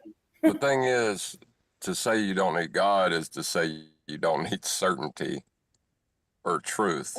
That's, I don't know, you don't even have to respond to that. That's like a child screaming into the dark, you know? Yeah, I want to do this myself, like idea, right? A child that has the same thing. No, Mom, I want to do that myself. I want to do it myself, right? And that's good. I mean, God gives us the chance to do it ourselves, but he knows that you always come back to him to get more advice, right? And some people don't and get into serious trouble. You know, like people like Christopher Hitchens when he passed away, and Mm-hmm. I don't want to talk bad about him, but I wonder if the people around him, he had spent so much time molding them into atheists that they refused to report on him begging for forgiveness. Yeah, could be. Well, there was a guy called, I know this is a story, I don't know if it's true, because unfortunately, and I'm going to say this, I've noticed that there is a lot of Christian scammers out there who will make things up to support what they want there to be supported. And I've seen them and I've pulled them on it on YouTube and different places where they're just making up stories. They basically have someone who's a paid actor making up a story that this happened to them and it never happened. You just know it never happened. There's these big ridiculous events that you know didn't happen to them. But so unfortunately, that's the dark side of Christianity, where people feel a need to make stuff up. But there was a guy called Anthony LaVey, and he was very high-ranking Luciferian, and he supposedly on his Antoine LaVey? Is Antoine LaVey? Is Antoine? Sorry, and he supposedly on his deathbed. This is the claim. Now I obviously wasn't there to see it, but the claim was that he on his deathbed said, "What have I done?" No, not that. Something like that. What have I done? I think it was Charles Darwin that at his No. deathbed, he was saying, "It is all dark. It is all dark. What have I done?" or something like that. Hmm. Was it Darwin that said that? Antoine LaVey or Anthony LaVey, whatever his name is, supposedly he said, "What have I done? What have I What have done?" I done? Oh. Yeah, I can't remember exactly the full words, but it was along the line of, "Why did I push this stuff? Why did I No, push why, it?" Was, right, Brian? yeah, well, Because he I know. came face to face with Messiah. Well, I don't know. I want him, and I don't want him there. I don't know what it was. But I'm saying the point I'm making is a lot of people prior to death they start speaking as if they're speaking to people. It's a known phenomenon. As if they're speaking to people who aren't there. They're speaking to someone. They're speaking to somebody. They're speaking to somebody who isn't there, or they're communicating with somebody who isn't there. So I'm going to give very you one. likely Sam Kinison. I don't know anything about Sam Kinison. I don't know who it is. He very likely, I'm talking about Antoine LaVey.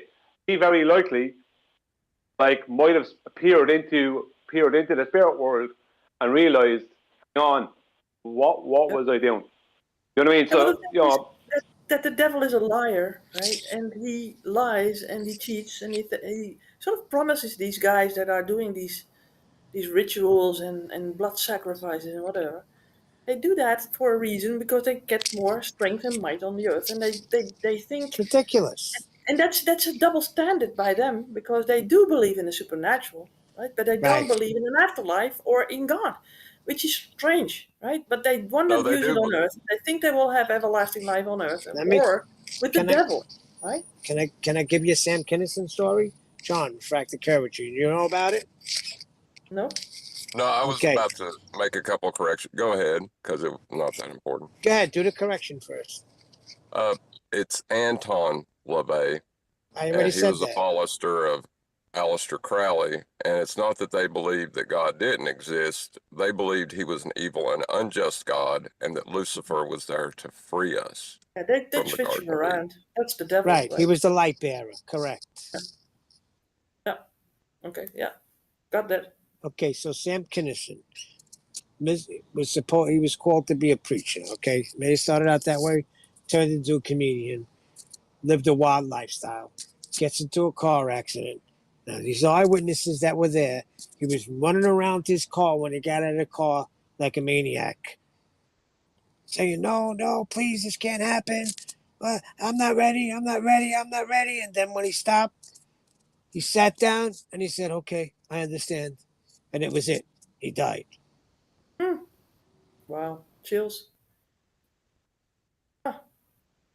So what did you think about that, Daniel? And if you're not living the right lifestyle, you better get it right. That scared the heck out of me. I think that they get warnings, right? It also says in the Bible that Solomon, that was, of course, David's son, right? Then he had these multiple women, and they get him into trouble with different religions that they were into. Yeah, they worship other gods. Yeah, That's so what he happened. had, I think, 300 wives and 700 concubines, or the other way around. I don't know, but It doesn't matter. It's a lot.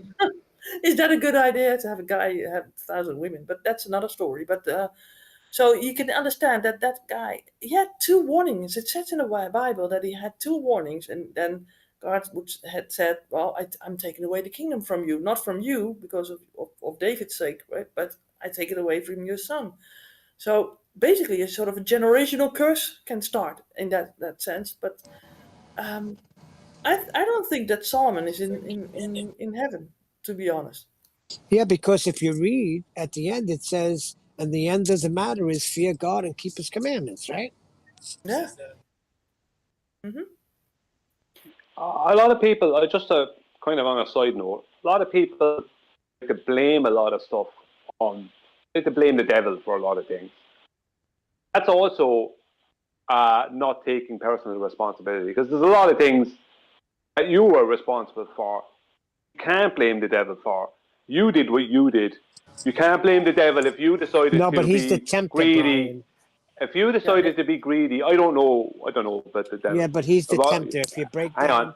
What he does I is don't need a lecture on it. I'm going to back you up. I'm going to back you I'm up. not. Pete. I don't need you to tell me what you think or what you. That's not what I'm saying. Oh, I'm saying is that Brian. people, right? People like to blame their problems or sometimes their behavior on the devil. It's like, no, you made your choices. You decided to be greedy. You decided to be whatever. You can't then turn around and say that you're being manipulated by X, Y, or Z because you made your choices. You knew what you were doing. You know what I mean? So a lot of people, I'm not trying to put down what you're saying, Neil. I don't know about that, but the point I'm making is you make your choices and you can't point at the devil when someone points the finger at you. Brian, what You was the have to first accept it. sin? Brian, what was the first sin committed on earth as we know? Who came to Eve? It wasn't her. She was looking at something and the devil came to her. She had it too because it said you should not eat of the fruit. And then she said, not even look at it. That's what God said. But God didn't say that. He told them to not eat from the fruit, right? So there's a tempter, Brian. That's all I'm trying to say to you. Yeah, people go off into have these no things, doubt. but they're not. There is a tempter involved. It's a fact. I have no doubt. The devil is the boss of temptation. I'm not saying that the devil is not. I'm just saying temptation. Yeah, but Well, the choice temptation is is there for ours. everybody. Now, hold on. Not yet, but Yeah. I agree with Brian because I know the devil goes to God and says, he looks down and downcast, and God says, "What's the matter?" He says, "I'm tired of getting blamed from all these Christians." So, in a point, you're right because there's a lot of things that they try to put on that, and it's their own when they're drawn away, though, from their own lust. Well, the thing is that the easy way sometimes to go for people is to do the bad thing instead of the good thing, right? And if you are sort of being grown up by atheism, by a globe, and by evolution, where it's just by chance that you're here, right? It adds to sort of the feeling that, oh, it doesn't matter what I'm doing. I'm just taking what I can get out of this life, and if that harms someone else, then that's okay. They just sort of turn off their own consciousness or their own conscience, I should say, and that's it. And some people have been doing that so much so that God gives them warnings, but after the warning is over, that it's done. Right? Let me And ask you some a people question. don't believe in a heaven and a hell, but I believe in a hell and a heaven, and I don't think that these people will go to a good place. Right, And I want Betty, to warn them about it. we have a conscience, right? I remember a very young. I was a little boy, and I remember stealing a bag of potato chips, and I knew that it was wrong. You I knew it, knew right? that I had did wrong. Yes. So, I mean, we have that conscience, the voice of God, screaming for you to do the right thing. But then we know what's right and what's wrong. That's what separates us, right? Yeah. Well, Well, we know your conscience is there. You know, we know, but we choose to sometimes ignore it, and you feel The inner guilty, voice of and that's God also trying to that get you to do pride the right thing. thing, right? Yeah, and that pride thing is goes along with that. That's something else that's also attached to that somewhat. Um, Adam didn't want to admit that he did wrong, right? That's also in that whole story with Adam and Eve. Yeah, he blamed the woman, right? He The woman blamed you someone gave me. else, no responsibility for his own actions, right? And he was too proud to admit that he did a conscious decision or had a conscious decision to take that fruit as well, right? well, like the existence of hell and the devil. As far as that goes, um, I think hell was created out of love, so that a creation that so despised him doesn't want him around.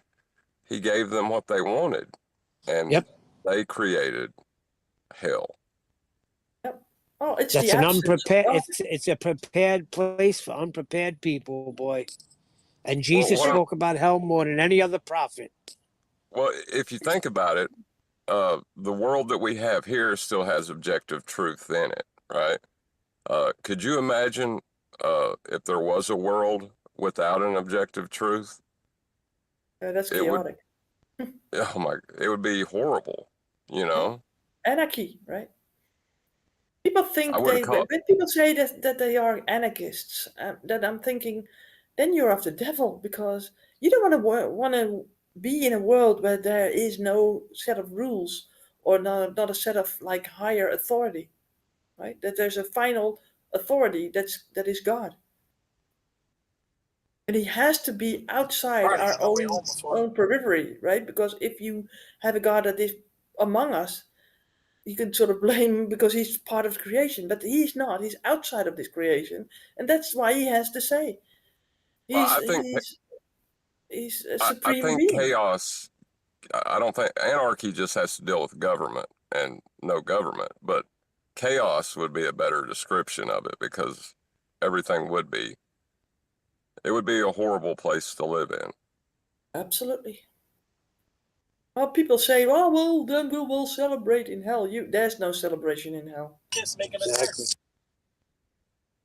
There's absolutely no celebration in hell. There's no getting together, no knowing each other. The only thing that you There's are no sort of big party, knowing, right?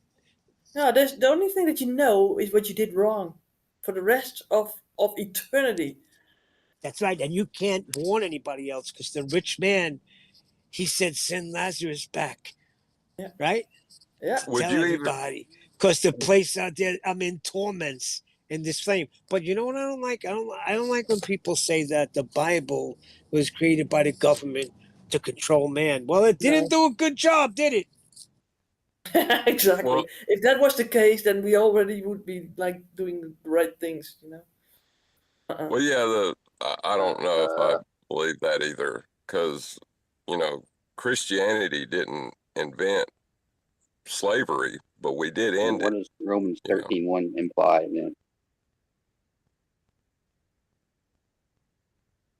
Again, refracted. Make your statement again because I didn't hear. I said Christianity did not invent slavery, but we did end it. Yeah. What does Romans 13:1 imply then? Matthias, you have a very muffled voice. I can't really understand what you're saying.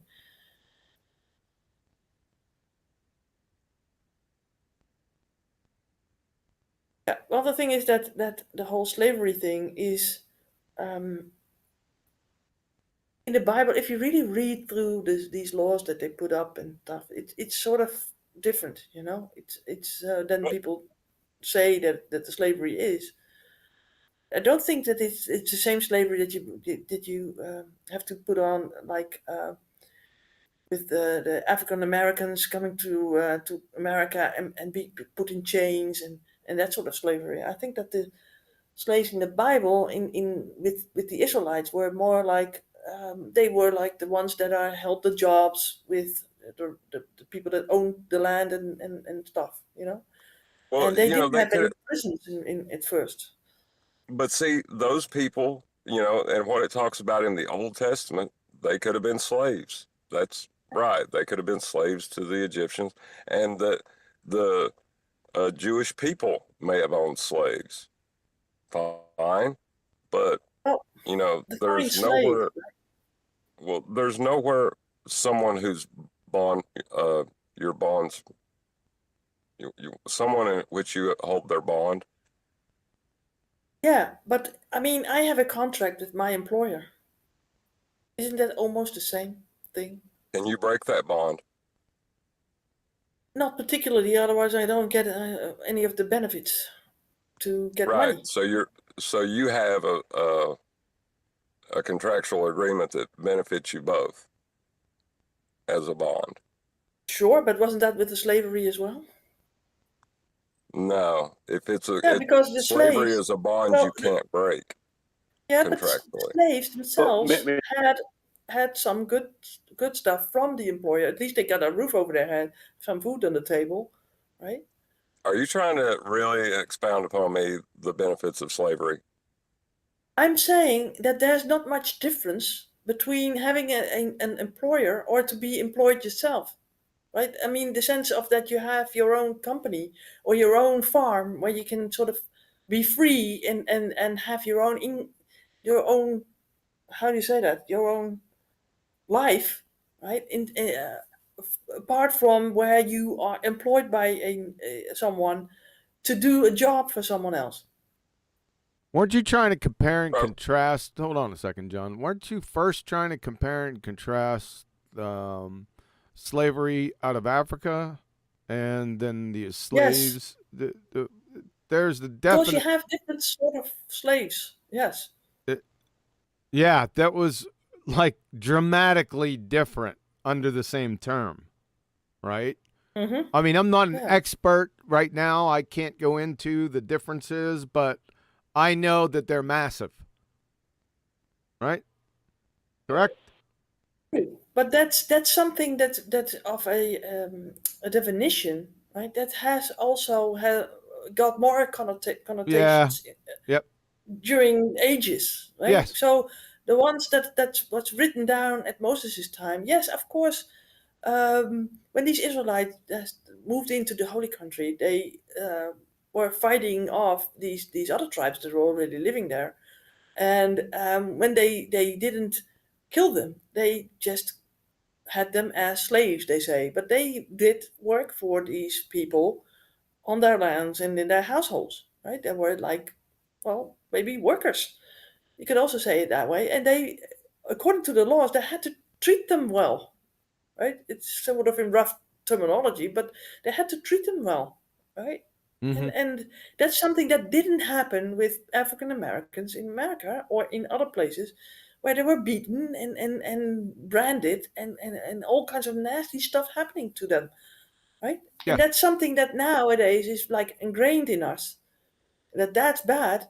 But if I look at my own life, I'm thinking I have no freedom at all to say when I'm going to be free or do what I want to do. I have to go to work for a certain amount of hours that I am contracted to. You can also sort of compare that with a certain slave type mentality, right? I'm No, not saying that it's totally one-on-one the same, right?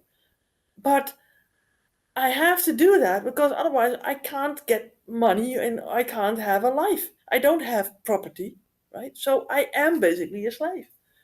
no. I'll tell you the difference. You can choose to break that bond or contract at any time. A slave Yeah, cannot. and then I can make And another contract and with someone else. there's always been rules on how you can or cannot treat your slaves. Even in the South, they had those. But my point is that as a practice of keeping people under contract like that was eliminated by Christianity. Like it was the Oh, Western world that ended that practice. sure, but We didn't create it. it just morphed into something else where I can say that I end my contract, but I just have to get another one because otherwise I can't live. I don't have enough money. I don't have property, so I will have to let myself be hired by someone else and get into that same rut again. Or you could work for yourself. I could, but that's Because nowadays you're it free. gets more difficult every day to get yourself a certain income by. But you're free enough to make that decision. You're free Well, It I'm enough still to make depends, that bound by all though. these other You're missing laws. something here. It depends. In today's world, we have financial slavery, where people are held to account to pay for mortgages, loans, and stuff like that that they have to pay for. So if you're trying to keep a home, you've got kids and stuff like that, and you're trying to keep a home and a roof for them and a roof over their head, stuff like that. People are scared to end up having to leave that home and go to a worse neighborhood and all this kind of stuff. So people end up, it's out of fear, being slaves to banks and financial institutions. Exactly. So that is a form, that is, the fear element is, you can just walk away from it, but you do have that option, but it is a type of slavery. It is a form of slavery.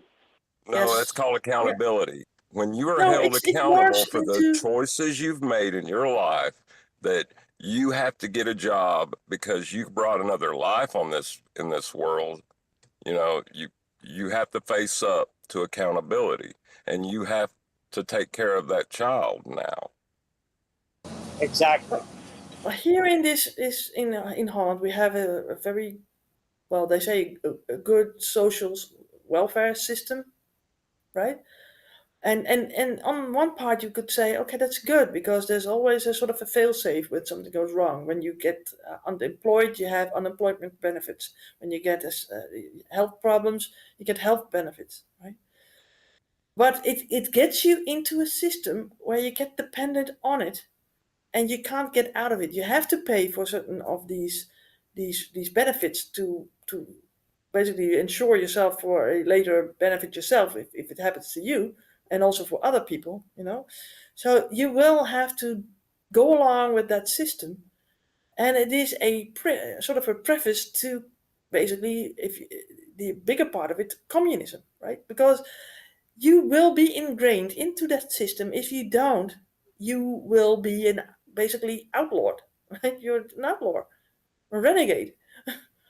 You will be ending up on the streets and having nothing, and be in debt, even if you don't know it, right? So So it's people, that hold on. system is a way of, it morphs into something else so that they make you appear that you are free to go and do what you want, but it isn't really.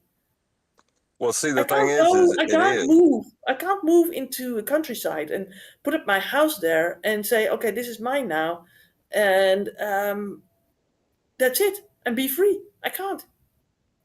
Right, because there's other people. You can't just take other people's stuff, right? Well, this But is not those anybody who says systems, that it's their stuff. If it's like community, like, I think that the whole government sort of owns now all the land. But why? the Why idea was of that? stuff, the idea of stuff, I guess, you know, and being able to own stuff would preclude other people from owning it as well, right? Yeah. Well, that's So what if this is the my system stuff, where you we're can't. going to. The system where we're going to is um, communism, and we won't be able to to own anything. You know, they are going to take everything away from us. They can do I that with that saw. social welfare stuff. You know. Well, see, the idea of having social safety nets was established because of industrialization, and there was people who become like super wealthy, and you know, the idea was to take uh, money from the wealth that had been generated and, you know, help people that are starving, you know, who got hurt at work, people that weren't capable of doing the jobs. Uh, I I don't see the problem with that system. And, you know, and it's not perfect because it's a balancing beam. You know, if you go The one families were side too supposed to take far, care of each other. And right? back If in you the day, the families took care of if somebody was sick or somebody needed help. That's the responsibility of the family, not the government. The Well, whole back in the day, it was okay industrialization. to send children to work. Is it okay to Oh, send children into a mine to mine coal? Of course not. that's But industrialization. What you hold just on, said. Well, why would we need that? why would we need what? Yeah, so we did that whole industry stuff. We wanted more stuff. We wanted cars. We wanted more things. We wanted a replacement of things. That consumerism started, right? So when you get people to lust for things, they will go after it and want it, and that's what happened. And then the industries came, and everybody had to work in these nasty industry things, and then they had the sort of a failsafe for that. Um, but that it's all a sort of an accumulation on people wanting to do the right thing, but it never will be accomplished. So would you rather live now or 200 years ago? The thing is, with 200 years ago, I might have lived maybe a slower life, but more in tune with nature than I am now. Well, there's still places where you can homestead. Yeah, Yeah, but there's a lot of not work in not where I homesteading. live. I have to tell you. Yeah, there Well, are places John, where you could make claims if you wanted. but John, I seen a video earlier on. It was just I just seen the clip, just the thumbnail for it and the caption of it.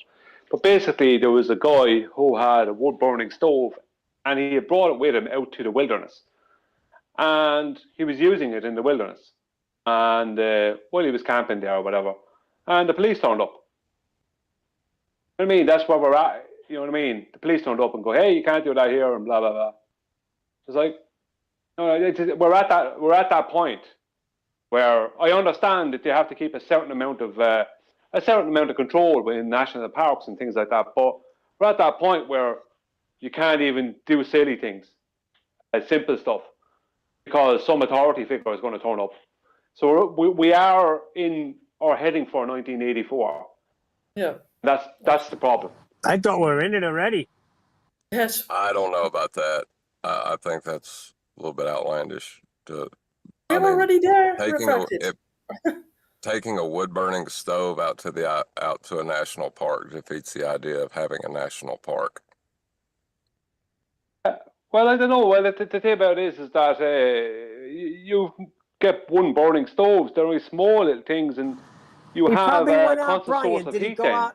Did he go out to camp or something and he brought it, or what Yeah, was he seems his- to be just going out to camp or whatever, and he So has a what's wrong wood with burning that? stove with him. I don't know. I would say it's safer. You're less likely to set fire to things in the surrounding area by accident. The wood burning stove, so the heat stays inside of that, and it just permeates out from it. So, the flames stay within that more or less, mostly with the door if the door is closed. But yeah, it's the cops turned up, and some park rangers like, "Hey, you can't blah blah blah blah." Well, How long had he what been can there? you do? How long had he been there? I don't think he was there very long. This guy's a YouTuber or whatever, so he wouldn't want to be there very long if he's a YouTuber. Yeah, well, there's also the possibility that the police that showed up and told him to leave wasn't aware of the laws either. Did he ask them to cite what law he was breaking or anything like that? Well, I don't know. I didn't see all the video, but I'd say if he opened his mouth now, he would have got a truncheon. That's the normal. Like, this is the law. Bang. Do you know what I mean? Right. That's where we're at. Right. Just because we have police that don't know the law and think that what they say are the law doesn't mean that, the existence of the laws that we have are unjust. And if you point me to an unjust law, I'll back you up on saying that law is unjust. But I don't know about just having dumb cops. What can you do? Yeah, but it's not about the law. You have to understand. This is the thing about it. It's not about the law. It's about who enforces whatever law they decide they're told to enforce. So a law doesn't have to exist for it to be enforced by authorities. It's constantly going on where authorities are enforcing laws upon the populace. They have no business enforcing. What is the law anyway? Perfect. And with that, It's somebody's supposed to say House of Pain. yeah, let's wrap it up, guys. Betty, final thoughts. What's going on this week? Yeah, hopefully my show next Thursday, or no, not next, this Thursday. It's going to be about the adversary, and the adversary in the Bible. So I hope that people will tune in. Did much work on the presentation. I think it will. I'm sort of proud how it looks, and I hope it will come over well. And it'll be pretty funny, I think, to see. I think it's an under sort of how do you say it? An under, not a viewed thing, another studied subject. Maybe. Yeah. Oh, yeah. Okay. Yeah. There's a name for it, but I can't remember. So it's something that I wanted to focus on first before I sort of go on with the Israelites disbursement and all these attacks on them. So I just wanted to go over the adversary first, and I think it looks good for now. what I've seen, and I hope that I will not have a too long a presentation. But I think it's going to be nice. It's going to be maybe also a little bit more showing of maps and stuff and genealogies a little bit, so that people sort of understand where people came from, some people groups, and then finally zooming in on Esau and the Edomites. Okay, that's it. Yep. Yep. So I hope that people tune in and watch it, and or even later. It don't have to, they don't have to be there live per se, but of course it would be nice. But just review it. Is that And it? if there's anything that people know about things that because it's just for me that what I could find, and I have not all the time of the world to explore this. So if people have any suggestions or ideas about the whole history and stuff, because there's a lot of history involved, just post it underneath the video and I will review and see if I can incorporate that. Anything further? Nope, that's it. All right, guys. Thanks for the show. We got Betty's show coming up here. Like she was saying, that is Thursday at 1 p.m. U.S. Central, 7 p.m. UK. And Ballbusters. Probably do another open panel for Ballbusters. That's the way I'm leaning right now. Haven't thought about it all that much. We'll see if anything pops up. As for part 2 of the treatment, well, you're just going to have to be ready at all times. Just don't know what I'm going to do. Catch you on the flip side. Out.